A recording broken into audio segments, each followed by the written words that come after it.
नमस्कार भावी शिक्षकांनो, सर्व भावी शिक्षकांना मनापासून नमस्कार. मित्रांनो, ॲक्च्युअली आत्ता सध्या तुमच्या डोक्यात प्रश्न आहे की परीक्षा ऑफलाईन होणार की ऑनलाईन होणार, हे प्रश्न तर आहेतच.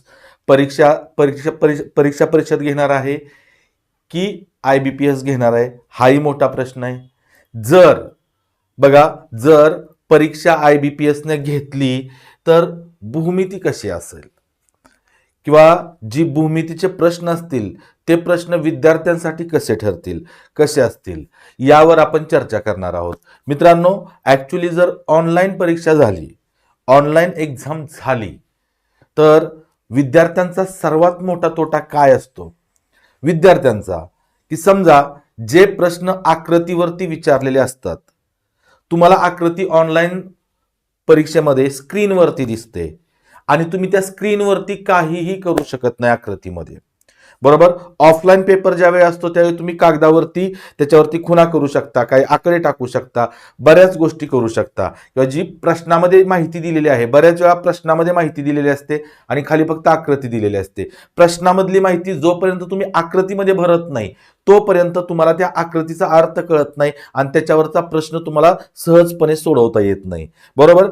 नाही तर मग तो कन्फ्यूज करतो. मग आता ज्यावेळी स्क्रीनवरती आकृती असेल, ज्यावेळी ऑनलाईन परीक्षेमध्ये स्क्रीनवरती आकृती असेल, तुम्ही त्या स्क्रीनवरती तर काहीच करू शकत नाही, बरोबर. मग तुम्हाला काय करावं लागणार, ती आकृती जी आहे स्क्रीनवरची आकृती तुम्हाला कागदावरती अगोदर उतरवावी लागणार, ती आकृती काढावी लागणार आणि त्यानंतर जी प्रश्नात दिलेली माहिती आहे ती आकृतीमध्ये भरावी लागणार आणि मग प्रश्न सोडवावा लागणार. म्हणजे इथं काय होतंय, विद्यार्थ्यांचा वेळ जातोय. कशाच्या तुलनेत, ऑफलाईन परीक्षेच्या तुलनेत ऑनलाईन परीक्षेमध्ये भूमितीच्या बाबतीत इथं वेळ जाऊ शकतो, बरोबर. म्हणजे हा विद्यार्थ्यांच्या बाबतीत थोडासा तोटा आहेच. आता आणखी एक काय होऊ शकतं बघा, की IBPSच्या काही मर्यादा पण आहेत. IBPSने एक्झाम घेतली तर ऑनलाईन परीक्षेच्या काही मर्यादा आहेत म्हणजे काय, तर तुम्हाला ऑनलाईन परीक्षेमध्ये ऑफलाईन परीक्षेच्या तुलनेत आकृतीवरचे प्रश्न कमी पडू शकतात. कारण ते जे प्रश्न असतात IBPS किंवा ऑनलाईन परीक्षेचे जे प्रश्न असतात ते विना आकृतीचे प्रश्न जास्तीत जास्त देण्याचा प्रयत्न करतात. ऑनलाईन आकृत्या कमी करण्याचा प्रयत्न करतात. बरं, आकृत्या कमी झाल्या तर काय, आता तुम्हाला वाटतं मग बरं झालं की आकृत्यांवरचे प्रश्नच येणार नाहीत. असं नाही, प्रश्न आकृतीवरतीच येणार, आकृती न देता. म्हणजे ते आकृतीच्या ऐवजी शाब्दिक प्रश्न देणार. समांतर रेषांवरती प्रश्न असतील तर मग दोन रेषा समांतर आहेत, L आणि M ह्या दोन रेषा समांतर आहेत, त्या दोन रेषांना X ही एकच रेषा वेगवेगळ्या बिंदूमध्ये छेदते. अशा प्रकारे तुम्हाला माहिती देणार. तुम्हाला त्या दोन रेषा म्हणजे त्या रेषा आहेत त्या आकृती देणार नाहीत, फक्त त्या आकृतीची माहिती देणार. तरी पण तुम्हाला तीच अडचण येते. काय अडचण येते, तर तुम्हाला आकृती काढावीच लागते. त्यांनी सांगितल्याप्रमाणे आकृती काढायची, त्यानंतर मग त्या आकृतीमध्ये दिलेली माहिती भरायची आणि प्रश्न सोडवायचा, बरोबर मित्रांनो. म्हणजे काही गोष्टी जर ऑफलाईन परीक्षा आणि ऑनलाईन परीक्षा याची जर तुलना केली असता तर विद्यार्थ्यांसाठी फायद्यापेक्षा थोडे तोटेच जास्त आहेत, बरोबर. आता ही गोष्ट झाली. तुम्ही म्हणणार काय बाबा तू आम्हाला अगोदरच घाबरवतो की काय, अजिबात नाही मित्रांनो, बिलकुल घाबरायचं तर बिलकुल नाही. आपण शिक्षक आहोत, बरोबर की नाही. आपण उद्या पुढची भविष्यातली देशाची पिढी घडवणार आहोत, त्यामुळे आपण घाबरून चालणार नाही. आता परिस्थितीला तोंड तर द्यावं लागणार आहे. जी परिस्थिती आहे त्या परिस्थितीला तोंड तर द्यावं लागणार आहे. परीक्षा कशी होऊ, लक्षात घ्या, परीक्षा ऑफलाईन हो, परीक्षा ऑनलाईन हो, परीक्षा परिषदेने घेऊ किंवा परीक्षा IBPS ने घेऊ, तुम्हाला परीक्षा तर द्यायचीच आहे, बरोबर. फक्त परीक्षा द्यायचीच नाही तर परीक्षा द्यायची आहे आणि ती पास पण व्हायची आहे, बरोबर की नाही. परीक्षा द्यायची आहे आणि ती पास पण व्हायची आहे.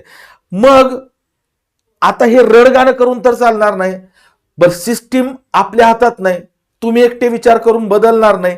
परीक्षा IBPS घेणार आहे की परीक्षा परिषद घेणार आहे हे आपण स्वतःला टेन्शन घेऊन ते बदलणार तर नाही, बरोबर. जशी आहे तशी परीक्षा आपल्याला द्यावीच लागणार आहे. जशी परीक्षा, जसा GR निघेल, जसा काही अपडेट येईल, काय येईल, त्याप्रमाणे आपल्याला परीक्षा द्यावीच लागणार आहे आणि त्या जी आहे ती परिस्थिती, त्या परिस्थितीला सामोरं जावंच लागणार आहे. मग आता काय करायचं बघा. आता फॉर एक्झाम्पल जर समजा की याच्यात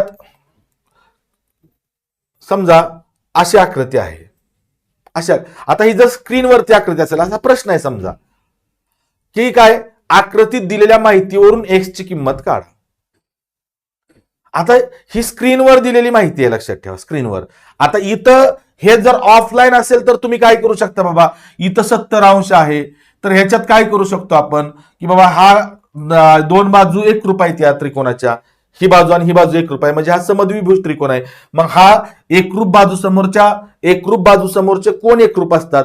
जर परीक्षा ऑफलाईन असेल तर तुम्ही लगेच हा कोण 70° आहे कोणत्या, तर लक्षात घ्या या बाजू समोरचा, मग हा इथला कोण आणि इथला कोण, लक्षात घ्या या बाजू समोरचा हा कोण आणि या बाजू समोरचा हा कोण, हे एकरूप असणार आहेत. लक्षात ठेवा हे कोण काय असणार आहेत, समान असणार आहेत, समान. आणि त्रिकोणाच्या तिन्ही कोणाच्या मापाची बेरीज किती असते, 180. मग 180 तर तुम्ही जर 70 वजा केलं तर किती राहतं मित्रांनो, किती राहतं तर 110 राहतं. 110 म्हणजे हा कोण किती असणार 55 आणि हा किती असणार 55. 110 चे 2 भाग.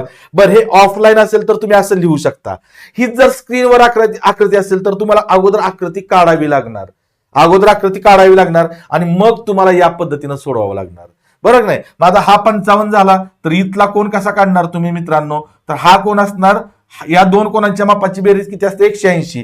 मग 180 पुन्हा तुम्ही हा 55 जर वजा केलं तर 10तून 5 गेलं 5, 7तून 5 गेलं 2, इथं 1, 125. म्हणजे हा कोण किती असणार 125°. हे तुम्ही लिहू शकता ऑफलाईन असेल तर. हे हा 125 आहे तर इथं पण बघा या बाजू समोरचा हा कोण आणि या बाजू समोरचा हा कोण, या दोन बाजू 1 रुपया आहेत ना, हे 1 रुपया आहेत. पुन्हा या त्रिकोणामध्ये सुद्धा काय असणार 180 बेरीज असणार. मग 125 जर 180 तुम्ही जर 125 वजा केलं, 125 वजा केलं तर किती येतं, इथं 5, इथं 7तून 2 गेलं 5, ओके 55. मग 55चे निम्मे किती असतं, 55चे निम्मे करावे लागतील तुम्हाला 27.5. म्हणजे इथला कोण किती असणार 27.5 आणि इथला कोण किती असणार 27.5, बरोबर आहे. हा 27.5 असणार तर त्याच्यावरून हा कोण काढावा लागणार. मग 180 पुन्हा 27.5 वजा करावा लागणार तुम्हाला, बरोबर नाही. मग हे जर वजा केलं तर 10तून 5 गेलं 5, इथं 9तून 7 गेलं 2, इथं 7तून 2 गेलं 5, 152.5. हा 152.5 आला तर पुन्हा हे दोन कोण 1 रुपयात, लक्षात ठेवा. का तर ह्या समद्विभुज त्रिकोणाच्या एकरूप बाजू समोरच्या कोण एकरूप. मग हे 152.5 जर 180 वजा केलं तर पुन्हा किती येणार बघा, हे 27.5 येणार. मग 27.5 चे निम्मे किती, 27 चे निम्मे 13.5 आणि 0.5 चे निम्मे 0.25 म्हणजे 13.14. म्हणजे x ची व्हॅल्यू किती असणार 13.75. आता बघा एक तर हा प्रश्न ऑफलाईन असताना एवढा वेळ लागतोय आपल्याला, हे कॅल्क्युलेशन तर करावंच लागणार आहे. जर हा स्क्रीनवरती असेल तर हा वेळ प्लस तुम्हाला ही आकृती काढून घेण्यासाठी लागलेला वेळ, हा काय आहे तोटा आहे. पण मित्रांनो एवढं सगळं हे सगळं करून म्हणजे काही असेल, ज्या अडचणी असतील, ज्या प्रत्येक अडचणीला आपल्याला सामोरं जायचंय, हे सगळं करून आपल्याला उत्तर काढायचेच आहेत. परीक्षा द्यायचीच आहे, पेपर सोडवायचे आहेत. भले तो ऑनलाईन असो, तो IBPS ने घेऊ, तो ऑफलाईन असो किंवा परीक्षा परिषदेने घेऊ, कोणीही घेऊ, काही कसाही असो पेपर, तो आपल्याला येणाऱ्या तारखेला पेपर द्यावाच लागणार आहे. मग येणाऱ्या तारखेला जी काही तारीख असेल, जो काही वेळ असेल आत्तापासून तुमच्याकडचा, तो जर आत्तापासून तुम्ही सत्कारणी लावला तर मित्रांनो तुम्ही येणारी TETची परीक्षा चांगल्या पद्धतीने देऊ शकता आणि पासही होऊ शकता. तुम्हाला जर TETचा अभ्यास चांगल्या पद्धतीने करायचा असेल, अगदी गणित, भूमिती असेल, जे काही असेल, पेपर 1 असेल, पेपर 2चे जे काही बालमानसशास्त्र, सामाजिक शास्त्र असतील, विज्ञान असेल, मराठी असेल, इंग्रजी असेल, जो काही सिलेबस संपूर्ण तुम्हाला करायचा असेल तर टेक्स्टबुकची TETची आता गुरु फास्ट ट्रॅक बॅच म्हणून सुरू आहे, ती तुम्ही बॅच जॉईन करू शकता. ती बॅच तुम्ही परीक्षेपर्यंत बॅच आहे आणि त्यामध्ये सर्व लाईव्ह प्लस रेकॉर्डिंग लेक्चर्स आहेत, त्याच्यानंतर नोट्स आहेत, टेस्ट सिरीज आहेत, बऱ्याच गोष्टी त्यात आणि सगळं प्रत्येक विषयाचं जेवढं आवश्यक आहे तेवढं सगळं मटेरियल तुम्हाला त्या बॅचमध्ये भेटून जाईल. ती फास्ट ट्रॅक बॅच जरी असली तरी सगळं जेवढं परीक्षेसाठी महत्त्वाचं आहे तेवढं सगळं तुम्हाला भेटून जाईल मित्रांनो. ती तुम्ही बॅच घेऊ शकता.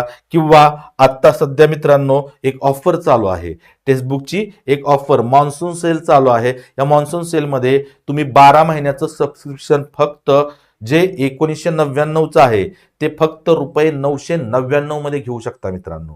कितीमध्ये? ₹999 मध्ये घेऊ शकता. आणि हे 12 महिन्यांसाठी असेल. याच्यामध्ये तुम्हाला वर्षभर टीईटीची बॅच, सीटीईटीची बॅच, टेट, TAIT टेटची बॅच असेल किंवा इतर सर्व सरळ सेवांच्या बॅचेस आहेत, त्या सर्व सरळ सेवा किंवा टीईटी, सीटीईटी, टेट या सर्व बॅचेसचं सबस्क्रिप्शन तुम्हाला जे 1999ला आहे ते तुम्ही जर 29, लक्षात घ्या, 29, 30 आणि 31 या जुलै, 29, 30 आणि 31 जुलै या तारखेदरम्यान जर तुम्ही खरेदी केलं, परचेस केलं, तर तुम्हाला ही 1999चं जे सबस्क्रिप्शन आहे ते फक्त ₹999 भेटेल. 50% डिस्काउंट तुम्हाला भेटतोय.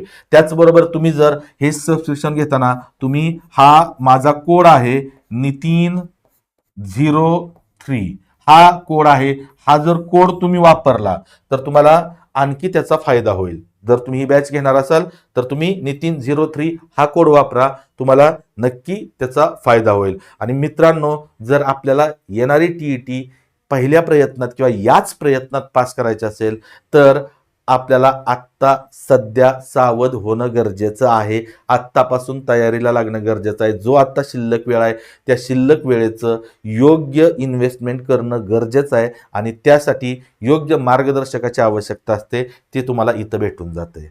ओके, धन्यवाद मित्रांनो.